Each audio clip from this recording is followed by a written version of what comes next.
John Fitzgerald Kennedy, do solemnly swear I, John Fitzgerald Kennedy, do solemnly swear that you will faithfully execute the office of President of the United States that I will faithfully execute the office of President of the United States and will, to the best of your ability, and will, to the best of my ability, preserve, protect, and defend the Constitution of the United States. preserve, protect, and defend the Constitution of the United States. So help you God. So help me God.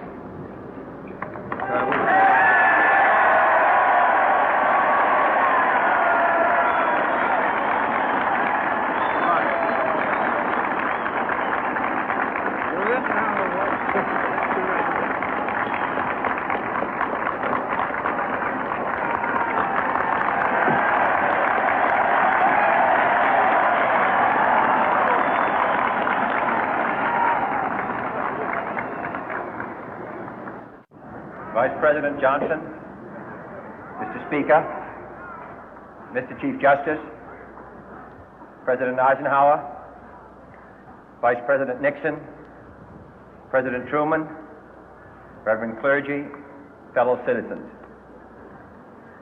We observe today not a victory of party, but a celebration of freedom, symbolizing an end as well as a beginning, signifying renewal as well as change.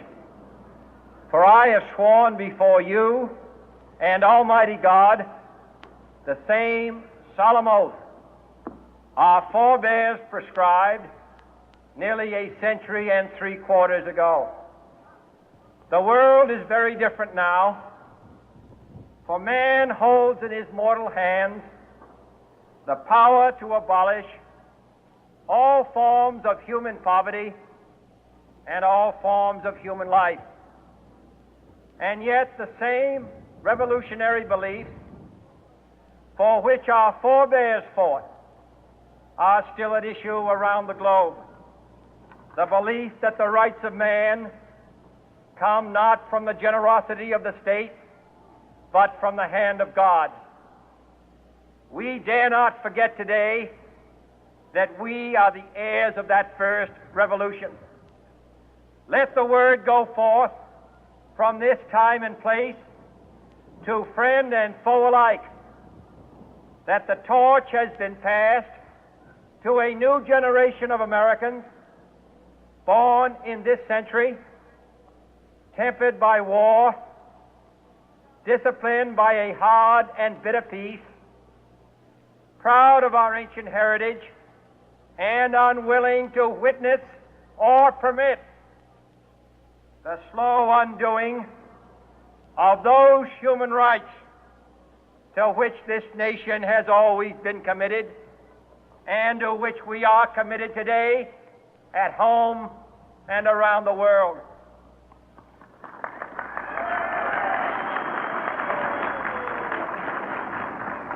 Let every nation know, whether it wishes us well or ill, that we shall pay any price, bear any burden, meet any hardship, support any friend, oppose any foe to assure the survival and the success of liberty.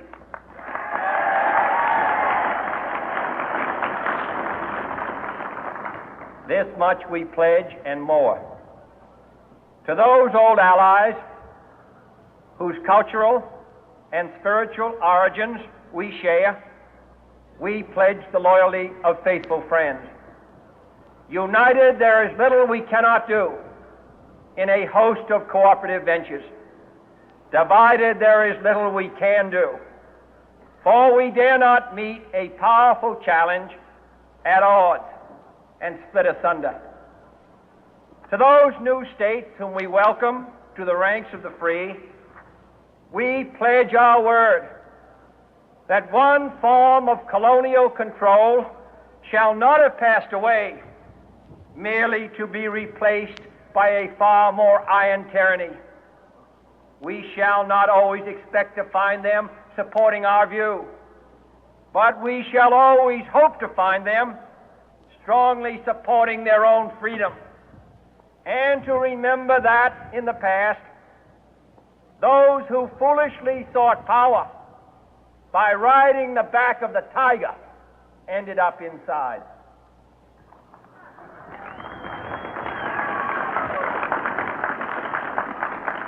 To those people in the huts and villages of half the globe struggling to break the bonds of mass misery, we pledge our best efforts to help them help themselves for whatever period is required, not because the communists may be doing it, not because we seek their votes, but because it is right. If a free society cannot help the many who are poor, it cannot save the few who are rich.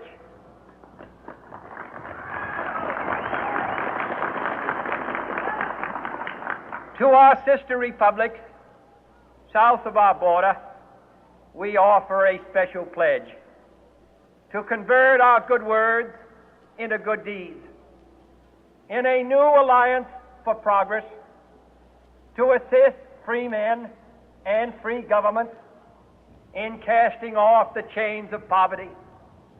But this peaceful revolution of hope cannot become the prey of hostile powers. Let all our neighbors know that we shall join with them to oppose aggression or subversion anywhere in the Americas. And let every other power know that this hemisphere intends to remain the master of its own house.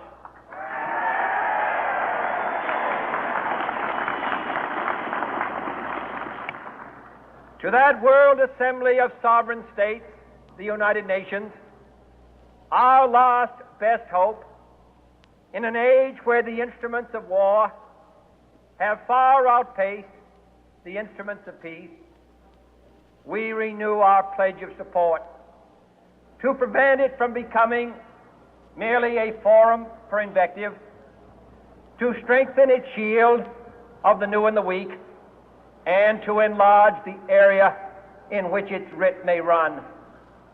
Finally, to those nations who would make themselves our adversary, we offer not a pledge, but a request that both sides begin anew the quest for peace.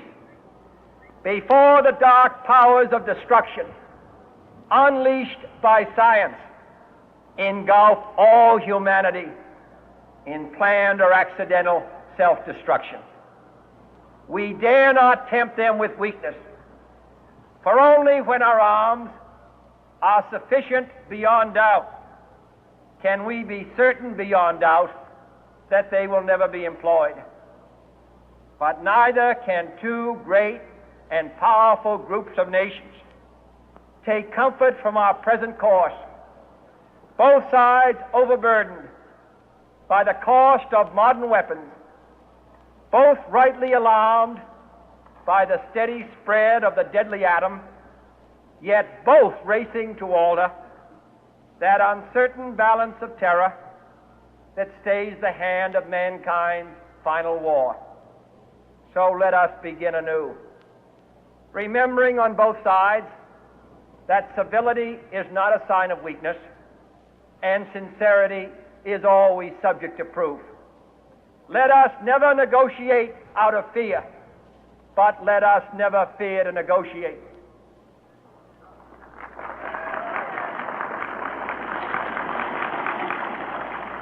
Let both sides explore what problems unite us, instead of belaboring those problems which divide us.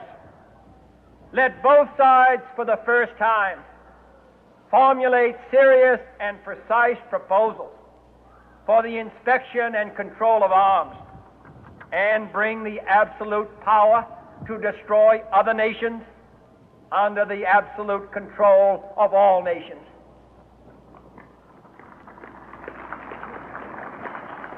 Let both sides seek to invoke the wonders of science instead of its terrors. Together, let us explore the stars, conquer the deserts, eradicate disease, tap the ocean depths, and encourage the arts and commerce. Let both sides unite to heed in all corners of the earth the command of Isaiah to undo the heavy burden and let the oppressed go free. And if a beachhead of cooperation may push back the jungle of suspicion, let both sides join in creating a new endeavor, not a new balance of power, but a new world of law, where the strong are just and the weak secure and the peace preserved. All this will not be finished in the first 100 days, nor will it be finished in the first 1,000 days, nor in the life of this administration, nor even perhaps in our lifetime on this planet. But let us begin.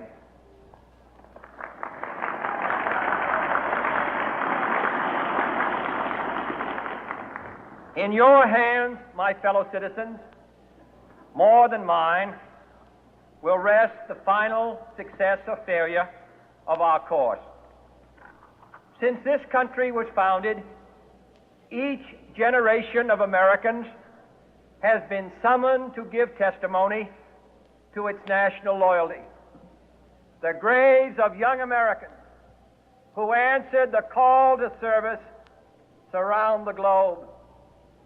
Now the trumpet summons us again, not as a call to bear arms, though arms we need, not as a call to battle, though in battle we are, but a call to bear the burden of a long twilight struggle, year in and year out, rejoicing in hope, patient in tribulation, a struggle against the common enemies of man, tyranny, poverty, disease, and war itself. Can we forge against these enemies a grand and global alliance, north and south, east and west, that can assure a more fruitful life for all mankind? Will you join in that historic effort?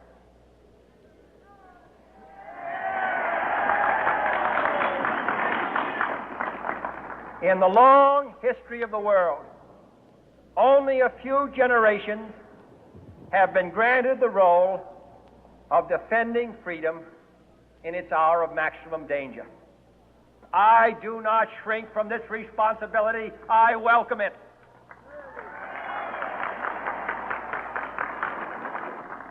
I do not believe that any of us would exchange places with any other people or any other generation.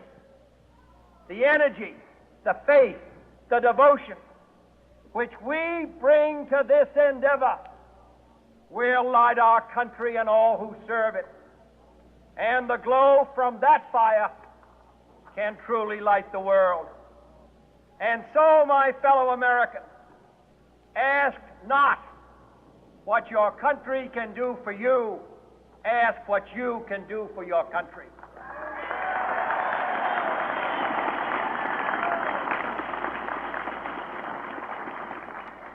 My fellow citizens of the world, ask not what America will do for you, but what together we can do for the freedom of man.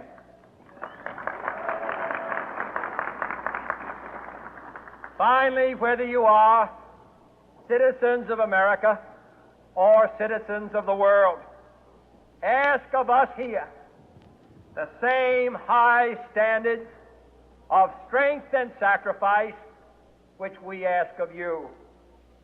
With a good conscience, our only sure reward, with history the final judge of our deeds, let us go forth to lead the land we love, asking His blessing and His help, but knowing that here on earth God's work must truly be our own.